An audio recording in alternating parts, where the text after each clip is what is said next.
A big effing deal is how one pundit put it, borrowing one of Joe Biden's most famous lines, Barack Obama's former vice president, winning the lion's share of Super Tuesday primaries and leapfrogging Bernie Sanders as the frontrunner to win the Democratic nomination for U.S. president. Now, the race is far from over, with nearly two-thirds of the delegates still up for grabs. Have moderates, though, coalesced for good around Biden? And does he have the right stuff to take on Donald Trump in the fall? Consolation for Sanders comes from California, the biggest state in the U.S. Enough to steady the ship? It again raises the question of just how far to the left voters want to go while picking a president in the United States, and will his supporters fall in line if the Democratic Socialist Vermont senator falls short?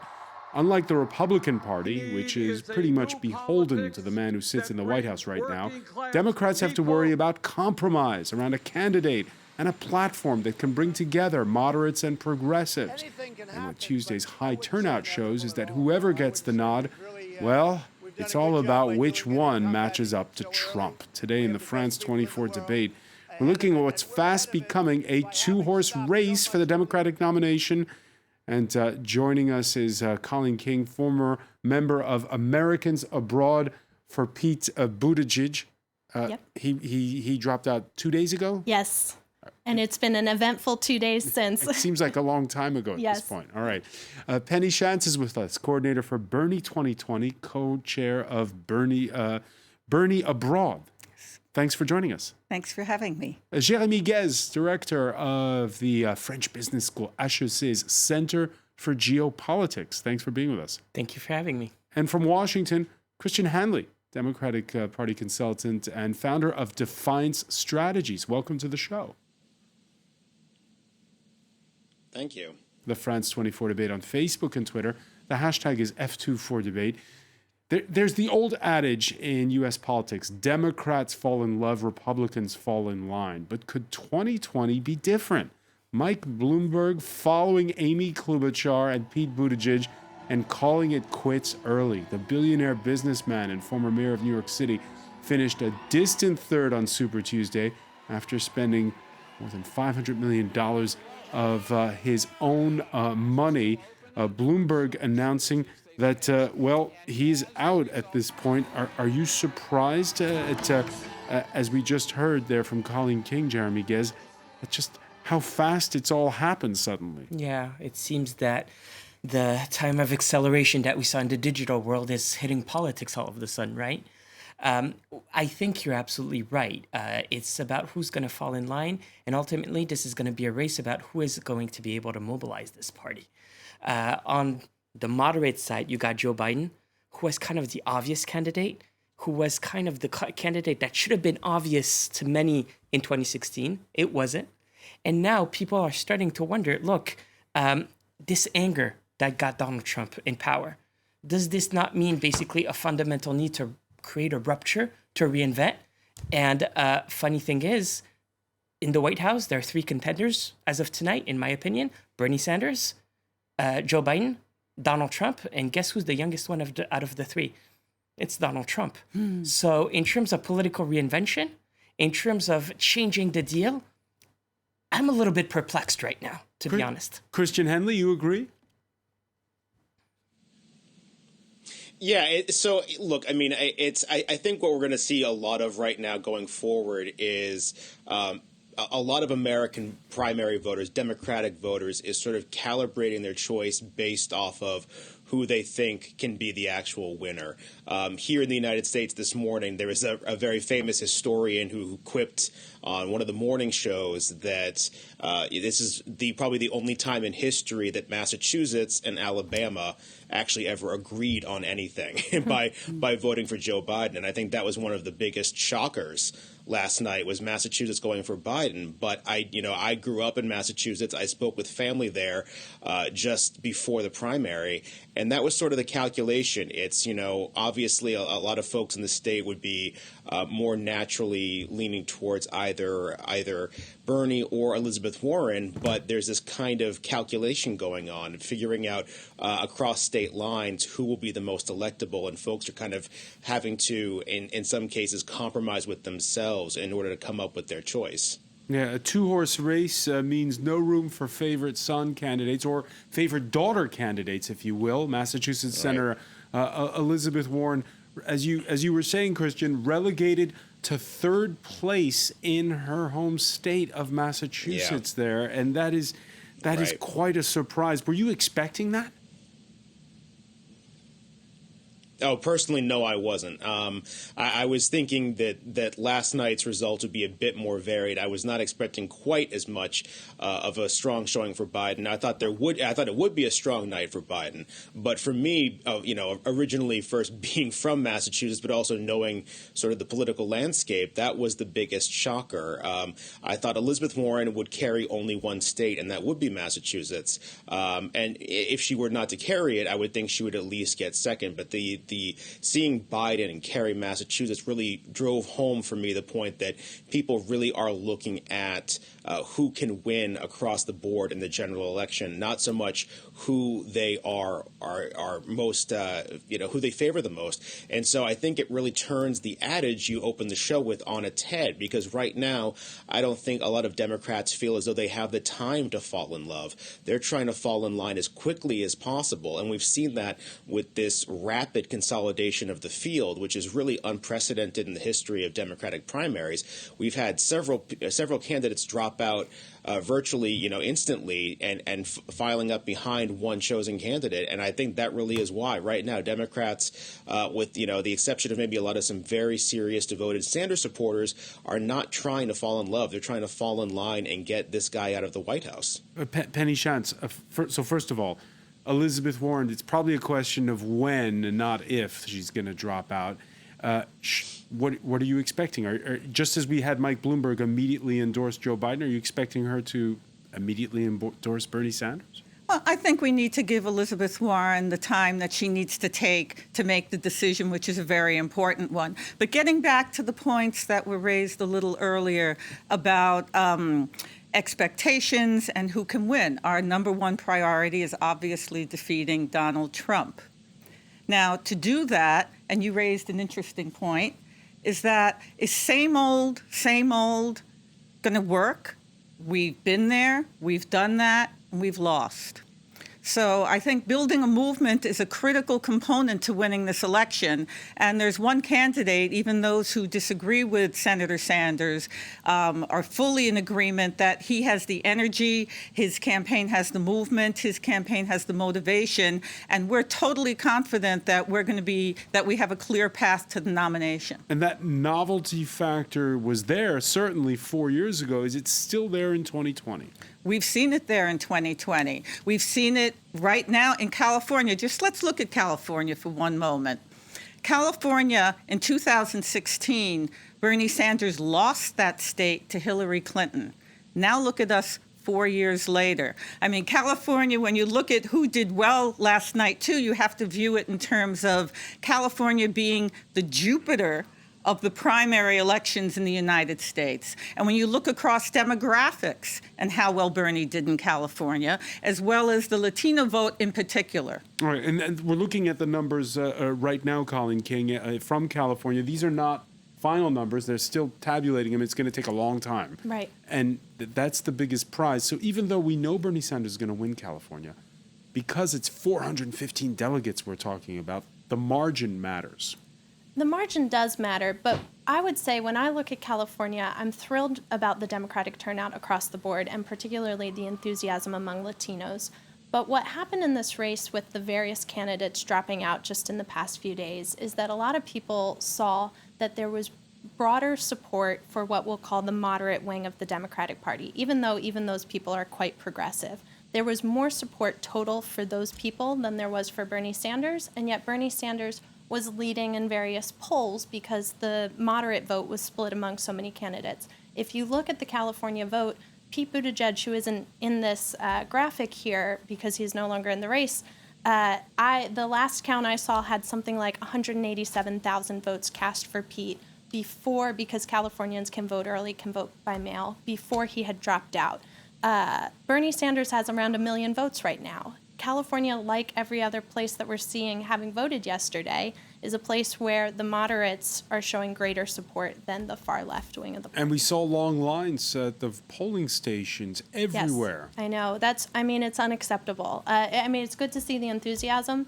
The United States is too strong and too developed a country to still have our voting be so difficult for our citizens. It's unacceptable and it needs to be fixed. How do you explain it to your students, Jeremy Gez? The long lines? Yeah. Well, that incompetence is not the monopoly of developing nations anymore, and that it's well spread out. And I think that, something's happening in America, and I know that's a very trivial point to make, but when you have such a force, such enthusiasm, such debates over how to beat Donald Trump, and such debates over what Donald Trump represents for America today. I want to repeat here, we would be doing an analytical mistake to overlook the forces that drove Donald Trump to power, and to think that whether it's going to be Biden or Sanders who beats Donald Trump, that anger is going to go away, and it's all going to be all fine in a fairy tale like America. America is facing deep transformations right now that traditional actors can't basically tackle.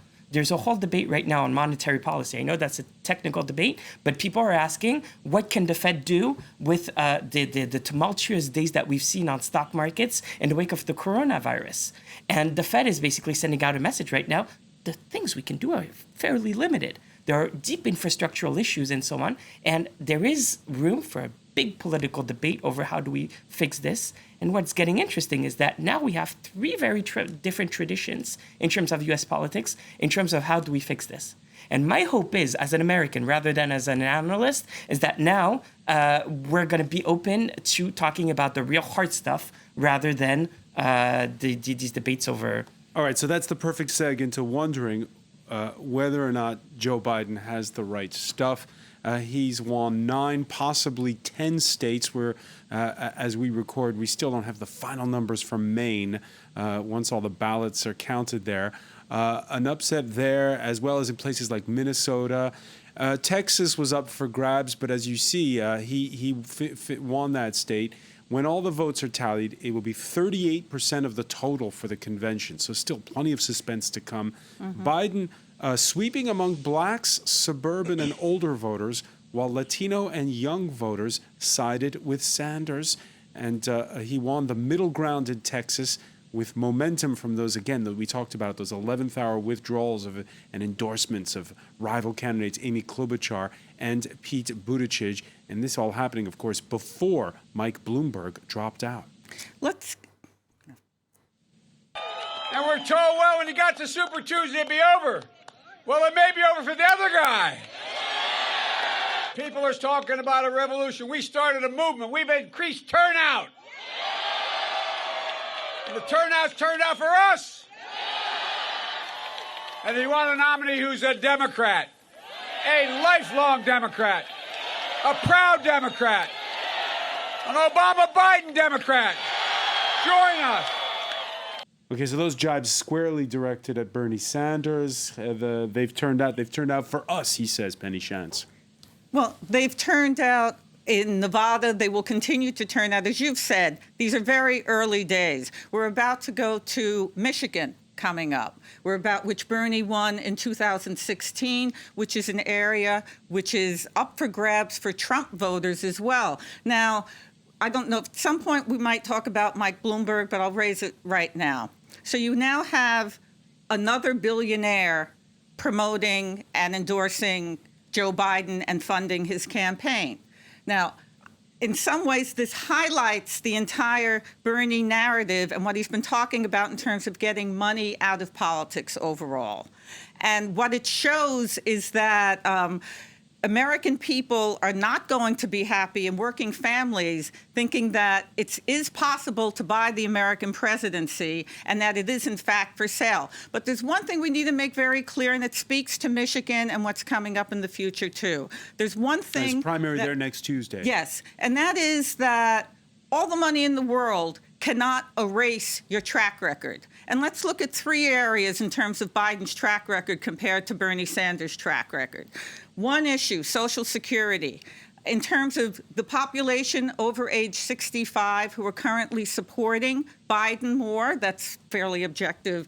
What we're seeing is once they are aware that over a 40-year period, he's consistently supported tax cuts in Social Security, as well as Medicaid and veterans benefits, that probably won't bode very well. Number two, when we're looking at Michigan, and you're looking at support for NAFTA, for TPP, for bad trade deals, Bernie Sanders has been fighting those and has opposed all of those, while Biden has supported all of those. So that's not going to work very well for working class voters throughout not just Michigan, but the entire industrial belt of America. Third area, the war in Iraq, and this is the last one I'll talk about right now, and we can get to more later, is that whereas Bernie did not just oppose the war in Iraq, he actually led the fight against it. Whereas Joe Biden, all he can say is, I guess I was wrong. So Colleen King, once the euphoria for those who support the moderate camp subsides after Super Tuesday and we head into next week, and it'll be a whole nother story, can Sanders hold his own, and will he in fact win in those states? So I think Sanders has a really rough calendar ahead. And I look at the key states coming up, and particularly the states that are important both for the primary and the general election: Michigan, Pennsylvania, Wisconsin, Ohio.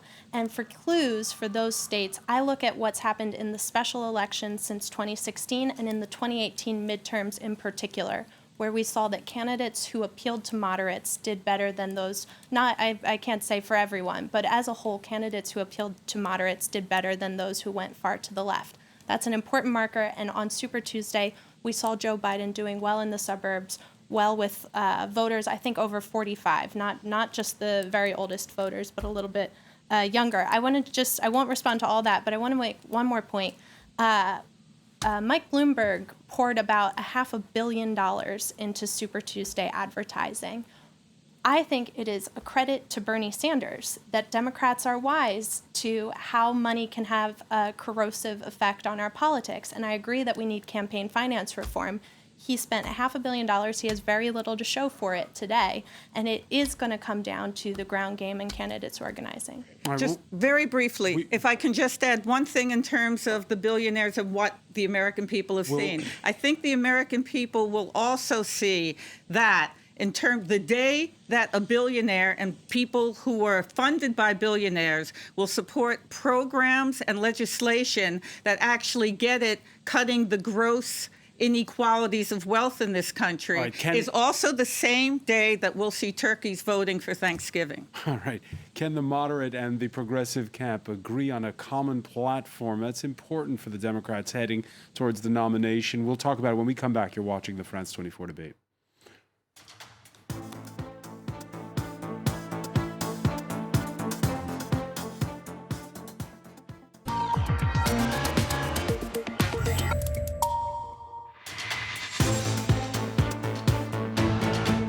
Welcome back, or welcome if you're just joining us. It's the France 24 debate, and it's been an eventful Super Tuesday, which has culled the field of candidates for U.S. President. Michael Bloomberg, the latest to drop out, and we've had Joe Biden leapfrogging Bernie Sanders as the front runner in numbers of delegates. With us to talk about it is from Washington, D.C., Christian Henley, Democratic consultant and the director of Defiance Strategies. Here with us in the studio, we're with Colleen King, former member of Americans Abroad for Pete Buttigieg. We're with, as well with Penny Shantz, coordinator of France for Bernie 2020, and Jeremy Guez, director of the French business school HEC's Center for Geopolitics. We were saying in part one how they're still counting ballots in a lot of places, including, once again, California. It was like a 9-point lead the last time we looked for Bernie Sanders. Again, 415 delegates up for grabs. It's the most populous U.S. State. Sanders winning there and very much on message.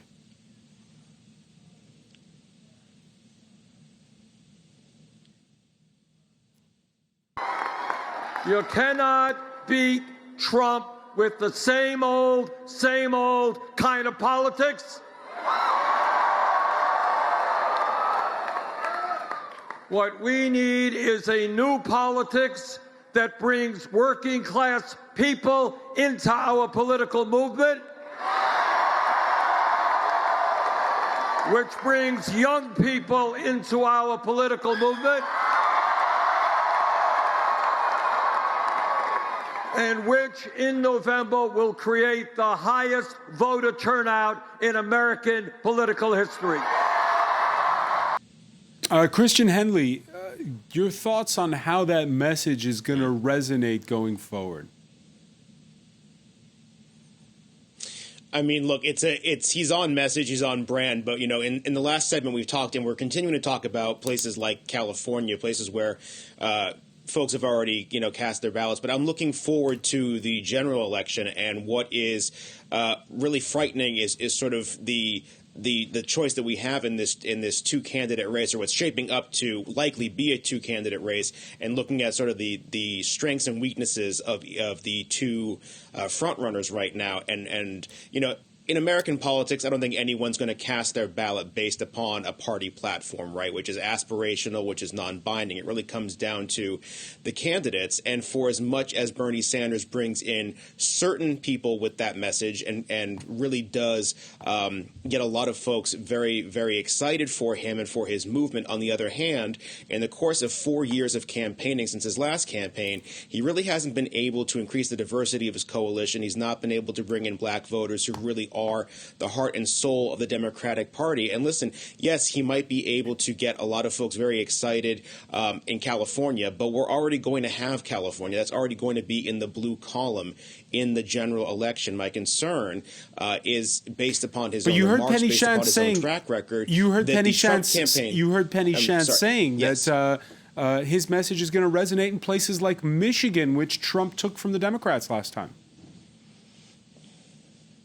Right, and so that was you read my mind. That was my next point. So the math that I'm doing is, okay, well, how much will his message be able to bring the upper Midwest back into the blue column? But at the same time, I'm also looking at Pennsylvania and Florida, where I'm just picturing already the Trump campaign, which is flush with cash, peppering those markets, those media markets in and around Pittsburgh and Philadelphia, in those suburban areas and across the state of Florida, with attack ads, with TV attack ads, with digital IP targeted ads through Facebook, social media, and website content. It's not that black and white. So on the one hand, yes, I do believe there's a very strong argument to be made that the same old will not work again. That's how the Democrats arguably lost the upper Midwest last time around. However, there's a real concern that what Bernie has said in the past, what he's on the record as having said, and his current message will really not resonate with swing voters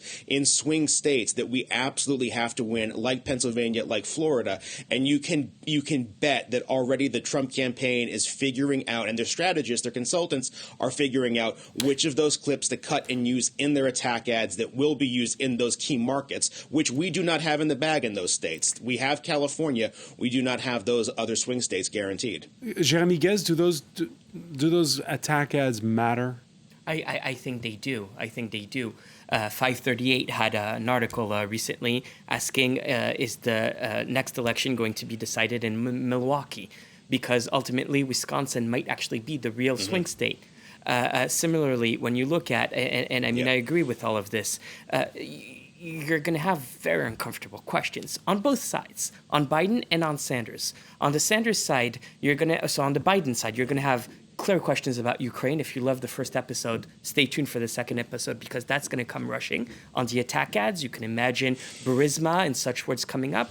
On the Sanders side, there's the brand problem of what socialism means in the United States, and it's not entirely clear to me that it means something necessarily good to everyone. And then, I'm sorry, there's a very uncomfortable question for these three gentlemen, Trump, Biden, and Sanders, about their health. And this is the elephant in the room that no one is talking about. It's the thing that no one can master. If there is a quote-unquote incident before November, I mean, all bets are off on any one of those three, for that matter. This is a question a lot of French people have been asking. Why are all the candidates in their 70s? I'd like to know. And as you know, I was a strong supporter of the youngest person in the race. But I disagree with the characterization that Biden is same old politics. Yes, he might be literally old, but the politics that he's shown are reliable, but they've been reliably progressive. He's consistently delivered progressive goals. And so I think to say that he's doing things, the same old things in the same old way, mischaracterizes But him. he was a senator in his 30s, and Yes. so as Penny Shantz was saying, Well- he's got such a long track record. It's easy to find stuff you can pick apart. You know, if you were going to find those things, though, we would have found them already. And what we're seeing from the exit polls is that Americans are showing that electability and capacity to beat Donald Trump is one of their top priorities. And I think that that's a reason why people are coalescing around Biden, because they see him as a known entity where we know his shortcomings and where we've seen him make amends and broaden his coalition as he's addressed them. Penny Shantz? Yes. Again, these are very early days. Again, the old playbook does not work anymore in terms of the post-Trump area. You think of the items that Trump was accused of and how he was Teflon with them. So to say none of us have a crystal ball. We do know that in a number of polls, nearly all of them, it shows that Bernie Sanders beats Donald Trump. We also know that when people keep talking about this left agenda, we know here in France, okay, we're Americans living here in France. We just started the Democrats Abroad global presidential primary yesterday, which is going till March 10th. And we also have provision. And everyone, please vote. No matter Yes. what you do, please Yes. vote. Democratsabroad.org. Democratsabroad.org or franceforbernie.com, and we can send you information on that. But let me bring up a point here, because everyone keeps raising about these left issues, et cetera. What we are finding is that issues like, and we know this is Americans living here, like having universal health care and not having to go bankrupt because you can't pay for your health care. Things like public college tuition for free. Things like childcare being taken care of. There are so many issues that we take for granted as Americans here. And I must say, the Americans who are in France are a very broad demographic and cut across every single category as they do globally. So, looking at provisional results from yesterday, subject to verification, of course. In Paris, for example, Bernie Sanders got nearly 61% of the vote. And this is in the current field. As you all know, for the global Democratic Abroad election 2016, he got 69%. So we know these ideas. And a lot of these people are corporate business people as well who were voting. So, and a lot of youth who were energized. Right. If the turnout that was high all over the United States and abroad on Tuesday is a sign that the Democrats really want someone who can beat Donald Trump, let's see what Donald Trump prefers. It's interesting because he's been tweeting this Wednesday, directing his ire at Elizabeth Warren for not dropping out sooner. He's been taking shots at Michael Bloomberg. And he's been rehearsing the put-downs of Biden that we've been listening to for quite a while. For Sleepy Joe, he doesn't even know where he is, what he's doing, or what office he's running for. Actually, I honestly don't think he knows what office he's running for. Christian Hanley, you talked about the attack ads that are in the works against Bernie Sanders. Which one really does Donald Trump prefer to face? I think definitely Bernie Sanders. And listen, when it comes to the ideas, I am all for universal health care, universal pre-K, universal public education, including higher education. But unfortunately, in American politics, the people who are already involved, i.e. primary voters, are the ones talking about policy. When it comes to the general election, it's not going to be so policy-centered, and that's sort of my warning. And so, obviously, it's not really a question right now. Donald Trump has been impeached by the House for basically committing something akin to and almost verging on treason by violating his oath of office to attack who? To attack Joe Biden. Now, am I a Joe Biden supporter? Am I working? No, of course not. But my assessment is he is incredibly scared to face Joe Biden. Meanwhile, he is doing all that he can to direct people to basically validate this conspiracy theory that there's some cabal out there trying to take the nomination away from Bernie Sanders. So he has already shown his hand. He's already shown what his preference is. And when it comes to the attacks, yes, he's going to keep on calling him Sleepy Joe Biden and talking about how he's old and how he doesn't. But, I mean, they both make gaffes. The difference is that in the case of Joe Biden, gaffes are kind of his claim to fame and part of his charm, whereas in Donald Trump's case, they truly are horrible things that he says. And when it comes to Bernie Sanders, though, they're going to cut straight from video footage of his own record, his own words, and put those right into ads, attacking his self-declared socialist status in places like suburban districts where centrist Democrats won back the House in 2018. And when it comes to his comments about Castro's Cuba, the Sandinistas, et cetera, pump those into immigrant communities, especially in Florida, with a huge Cuban population. So that if he is the nominee, those things will be coming. All right. And again, you said at the beginning of this part of the discussion, Christian, how party platforms are these kind of feel-good manifestos that are non-binding and don't really matter all that much. So here's a question that Europeans might be asking. Why doesn't the U.S. have the same system as in Britain, where you could agree on a shadow cabinet and therefore forge a compromise between moderates and progressives and already mete out who's the spokesperson on each post and make it plain to see what the government would look like? Yeah, so that's not the first time I've heard that question, and the answer is both simple and complicated. In the United States, political parties are not constitutional actors. They have no official government role, and so they each is its own sort of quasi-private organization, if you will. It's open to the public, but it's its own private entity, each one a federation in and of itself, made up of all the various constituent state parties. So there really isn't the same setup as in the UK, where you have these parties in which members are dues-paying members. They are constitutional actors. They have roles to play in the government, and so you do have things like so there's no compromise. There's no compromise possible. There's no compromise possible. There's no way to forge a common platform between those two wings of the Democratic Party? No, of course there is. Of course there is. Of course, but in that case, this happens at the convention. At the convention is when you have that question being addressed. Is when the actual nominee is decided. What I'm saying, though, is the manner in which that compromise will be reached in an American way, not in a British way, where parties are almost not even the same idea in the two different countries. They're totally different, or not totally, but largely different concepts. In the U.S., yes, that compromise is what the convention is about.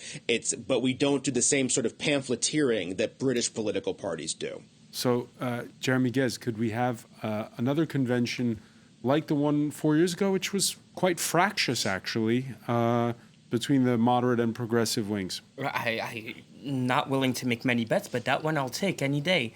And I think that it's an easy one, right? And I think that another problem in this whole debate, and I know this is not a very popular opinion, but it's fundamentally based on the assumption that the U.S. will continue to be a political system dominated by two parties.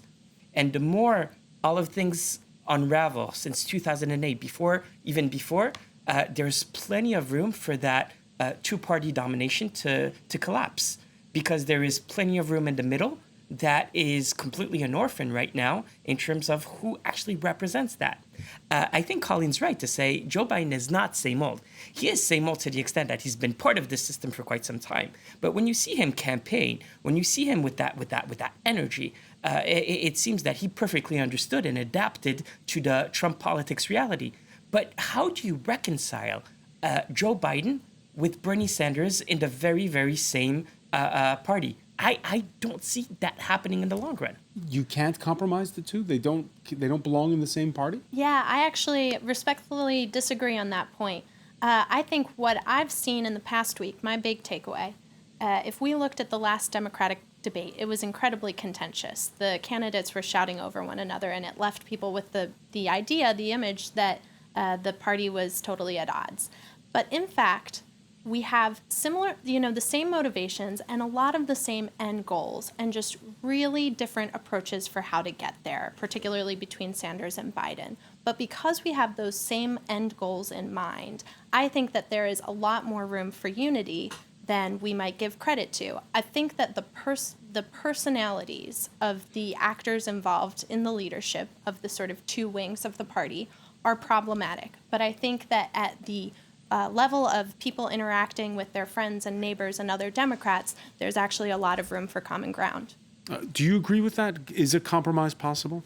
Well, I don't know what you mean by compromise. When looking at the party, though, we need to look at where it was in 2016 and where it was today. And back in 2016, and I was a delegate for Sanders to that convention, people were saying, oh, these ideas are impossible. We'll never see them. Well, whoa, look, 4 years later. But there was a lot of bitterness at the time with the so-called Bernie or bust people who didn't rally around Hillary Clinton. You know, that's being given unfair attention. If you actually look at 2008, roughly 30%, I believe, there was a much higher percentage of Hillary Clinton voters who did not support Barack Obama than the small amount of Bernie Sanders supporters who may not have supported Clinton. And so this is a very important point, because you keep hearing Bernie or bust, but you're also going to hear all kinds of things thrown at the wall until people find if anything can stick. And so far, they're not doing a very good job of that and trying to find a candidate, anyone aside from Bernie. But Penny, can there be a compromise between it? Would a compromise look between a Joe Biden and a Bernie Sanders? Because one of the two is going to win and one of the two is going to lose.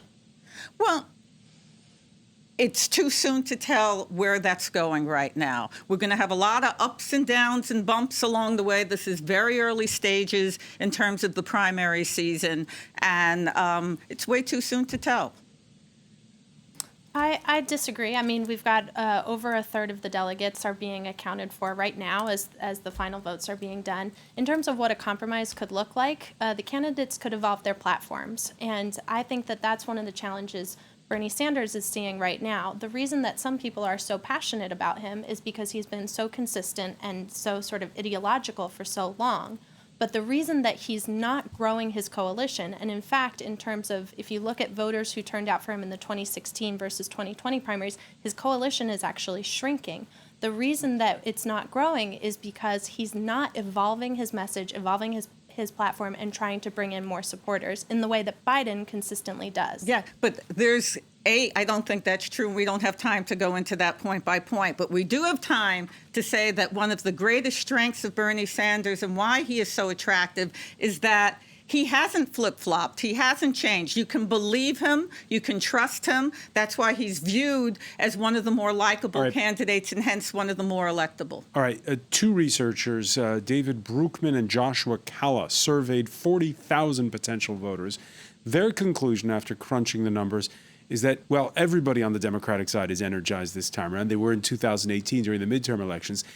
And the youth vote would have to be 30% higher than it was in 2016 for Bernie Sanders to win. That's 11 points more than the current trend. They're saying it's mission impossible to get that many young people to vote. It seems, looking at the numbers from Tuesday night, that that's why this surge in votes, Jeremy Gez, did not play in Sanders' favor. Yeah, and it's the ability to mobilize that's in question. But I wouldn't take the champagne out immediately if my name was Joe Biden, because that doesn't mean necessarily that everything's going to be all fine. In 2016, I think that a fractured party was a reason of a very weak Clinton candidate. And I also think that, there are some Bernie Sanders supporters who voted for Donald Trump ultimately because that anger, again, that dissatisfaction with the political system, they found it more in Donald Trump rather than in Hillary Clinton. So I think that Joe Biden's ability to mobilize and to basically understand that you basically business as usual isn't going to be the recipe against Donald Trump, That's going to be a fundamental challenge. Otherwise, I think Donald Trump #2 is going to be a reality in November 2020. All right, Jeremy Giz, I want to thank you. I want to thank as well Penny Shantz, Colleen King. I want to thank you as well Christian Hanley for being with us from Washington, D.C. Stay with us. Media Watch is next.